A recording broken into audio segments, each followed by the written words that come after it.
Ternyata orang yang pakai mantra itu nggak mandang umur sih menurut gue. Percaya nggak? Karena gue dapet cerita Nat. Di Jawa Timur ada cewek pakai jimat gitu dia, dan dia itu masih kelas 1 SMA. Berarti umurnya 15 tahun. 15 tahun. Iya. Wow. Kejadian ini terjadi di tahun 2000-an. Cewek SMA masih muda. Iya.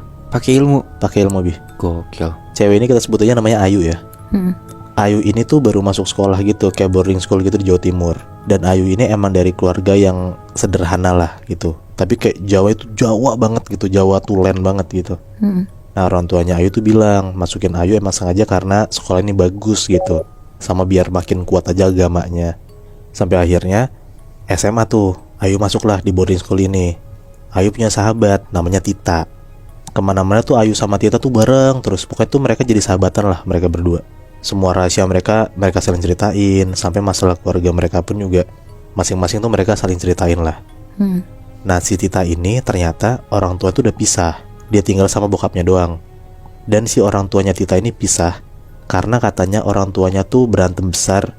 Dan nyokapnya Tita itu ketahuan nyantet bokapnya. Katanya biar bokapnya tuh mau terus sama nyokapnya Tita gitu loh. Sampai akhirnya ketahuan. Dan di umur Tita yang ke 10 tahun ini akhirnya orang tuanya pisah.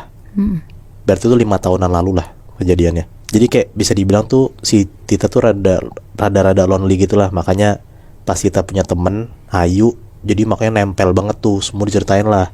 Ayu cerita ke Tita, Tita cerita ke Ayu juga. Nah di setahun mereka sekolah, si Ayu ini tuh pacaran sama cowok tuh bisa 5 kali gonta-ganti gitu Nat. Dan yang bikin Ayu diomongin sama orang-orang itu bukan karena pacaran 5 kali gonta-gantinya doang. Tapi ini sorry banget ya, mukanya Ayu tuh jujur rada kurang gitu. Kayak muka tuh jerawatan, rada hitam gitu. Pokoknya kalau misalnya ngomong kasar tuh gak begitu cantik lah. Nah tapi cowok-cowok di sekolah Ayu ini yang Ayu pacarin itu tuh pada cakep-cakep semua Nat. Tiap ditanya sama cewek-cewek sekolahnya kenapa cowok-cowok ini suka sama Ayu, cowok-cowok ini tuh gak bisa jawab. Mereka cuma bilang kayak ya gak tahu, pokoknya Ayu itu cantik. Udah gitu aja. Bukan baik ya? Iya benar. Padahal yang tadi gue bilang ya, kayak cewek-cewek di sana pun tuh cakep-cakep gitu. Nah si Ayu ini nggak cakep. Tapi kenapa Ayu bisa dapet cowok-cowok yang ganteng gitu? Makanya semua orang tuh bingung. Dan ada beberapa case ternyata cowok-cowok yang putus sama Ayu ini katanya tuh pasti banget bakal dapet kayak bala gitu. Kayak ada beberapa dari 5 orang itu pas setelah putus sama Ayu dikeluarin dari sekolah, di DO. Ada juga yang abis putus sama Ayu seminggu kemudian kecelakaan. Terus ada juga yang motornya hilang. Pokoknya gak tahu kenapa tuh selalu ada hal buruk yang menimpa mantan-mantannya Ayu setelah seminggu putus sama Ayu. Dan si cowok-cowok ini tuh bener-bener gak bisa move on tuh hampir semingguan gitu Nat.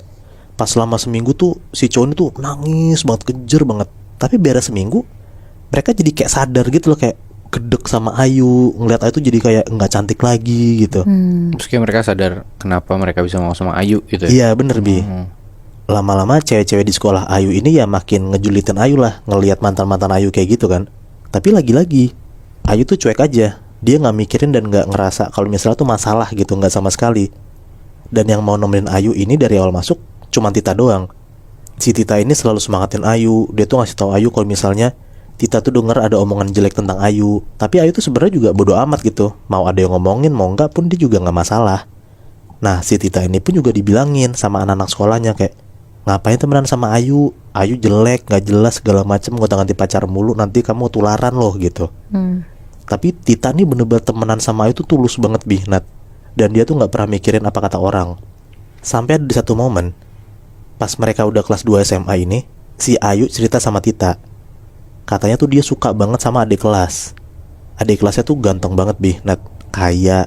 Dan ternyata cowok ini tuh anaknya kepala sekolah mereka. Cowok ini namanya Bima.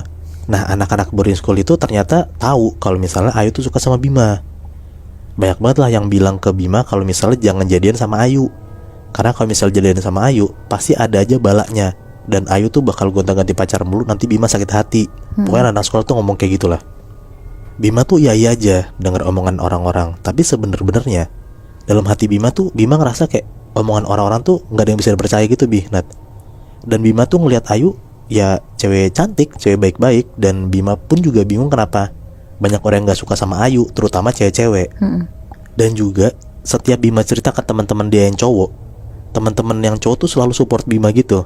Kayak dia bilang, cewek secakap Ayu gitu jangan disia-siain Bim. Tahu Ayu suka sama kamu, kamu jadiin lah gitu. Pokoknya dikompor-komporin lah. Teman-temannya berarti ngeliat Ayu juga cantik ya? Iya, yang cowok tapi Nat. Dan akhirnya setelah 1 bulan PDKT, setelah Ayu tuh mepet-mepet ngejar Bima mulu, akhirnya Bima sama Ayu jadian. Gempar lah tuh satu sekolah kan denger dan ngeliat mereka udah jadian kayak gitu. Tita sebagai teman dekat Ayu tuh ngerasa seneng banget temannya jadian sama cowok incerannya. Tapi ya Tita ngingetin Ayu, jangan disia-siain lagi. Jangan kayak cowok-cowok kamu sebelumnya, cuman sebulan 2 bulan kamu putusin.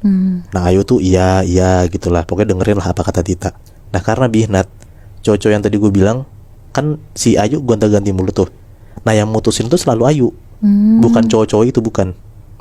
Udahlah akhirnya mereka berdua jadian tuh Nat. Nah di hari itu emang besokannya libur sekolah. Nah jadi di hari Jumat itu sepulang sekolah, si Ayu ini ngajak Bima main ke rumah Ayu barengan sama Tita juga. Ayu bilang rumah dia kosong, keluarga lagi pada pergi tuh, orang tua lagi pada pergi. Jadi Ayu bilang mereka bisa main sepuasnya lah. Udahlah sekitar jam 4 sore, mereka bertiga tuh Ayu, Bima sama Tita nyampe rumah Ayu. Mereka bertiga ngobrol-ngobrol tuh di balkon rumah Ayu sambil ketawa-tawa sambil main gitu. Terus si Tita ini refleks ngambil tangan Ayu sambil ngomong, "Yuk, aku dari dulu tuh suka ngeliatin cincin kamu, tahu Yuk, bagus banget, aku lihat dong." Sambil ngomong kayak gitu, si Tita ini nyopot cincin yang ada di jari Ayu. Di situ tuh Tita ngeliat di balik cincin Ayu ada kayak tulisan yang ngelingkerin cincinnya gitu Nat. Dan si Tita ini ngerasa kayak bener-bener gak asing sama tulisan yang ada di cincin Ayu. Gak ada 3 detik cincin Ayu dilepas sama Tita, Ayu tuh langsung ngerebut lagi cincinnya dari Tita. Terus Ayu tuh bener-bener kayak ngomel marah-marah banget ke Tita.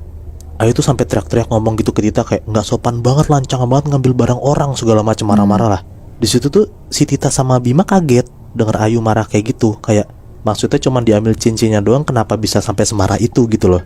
Tapi ya karena si Tita mikir dan gak enak juga sama Ayu karena temen deketnya kan, akhirnya ya si Tita minta maaf banget ke Ayu.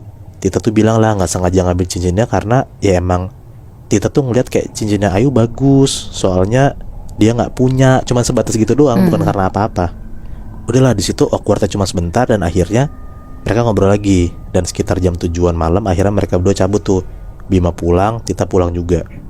Pas Tita sampai rumah, Tita tuh bener-bener nggak bisa lepas pikiran dari apa yang dia lihat tadi Nat. Dia tuh masih kebayang banget sama tulisan yang ada di cincinnya Ayu. Masalahnya apa? Si Tita itu ngelihat banget tulisan yang ada di cincin Ayu, ngelihat jelas gitu loh bacaannya, tapi nggak semua ya. Dan lo tau Nat, waktu 5 tahun lalu, beberapa hari sebelum orang tuanya Tita cerai, Tita tuh ngeliat di lemari orang tuanya ada foto bokapnya Tita tuh kebakar.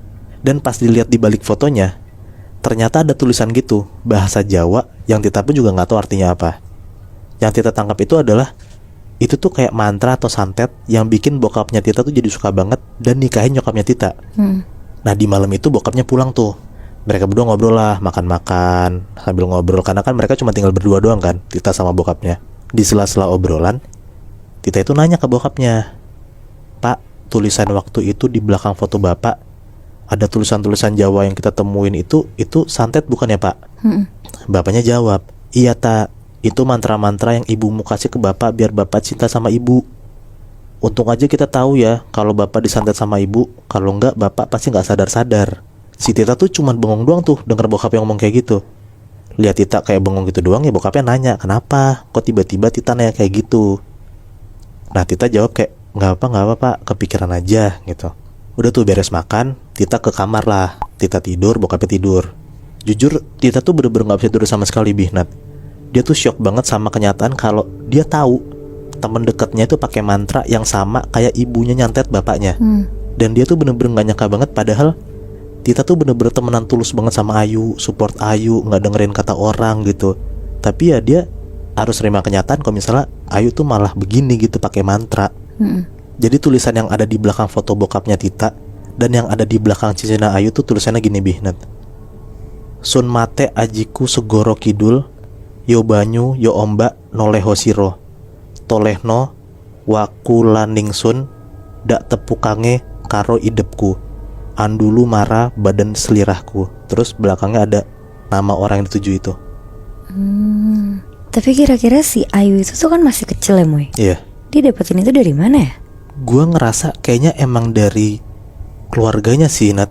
Karena menurut gue ya, itu kan kalau yang benda-benda gitu kan turun temurun kan, cincin segala macem. Ya menurut gue ya ini ya, menurut gue kayaknya emang itu dari orang tuanya gitu, dari leluhur-leluhurnya kayaknya sih. Tapi gokil juga ya, terlepas itu dari keluarganya atau bukan, si Ayu ini udah pakai mantra itu dari dia umur 15 tahun. Iya, dari SMA Bi udah make kayak gituan. Gila sih kalau dipikir-pikir, itu tahun 2000-an ya. Iya. Kalau misalkan sekarang memang Ayu beneran tetap pakai mantra itu, udah berapa banyak korban cowoknya gitu ya gak sih? Iya benar. Iya lah benar. Tapi setelah dengar cerita kita bertiga, gue semakin yakin sih buat gak main-main sama mantra apapun itu. Tapi kalau lo yakin gak dengan kegunaan sebuah mantra? Atau ternyata lo sendiri udah pernah nyoba?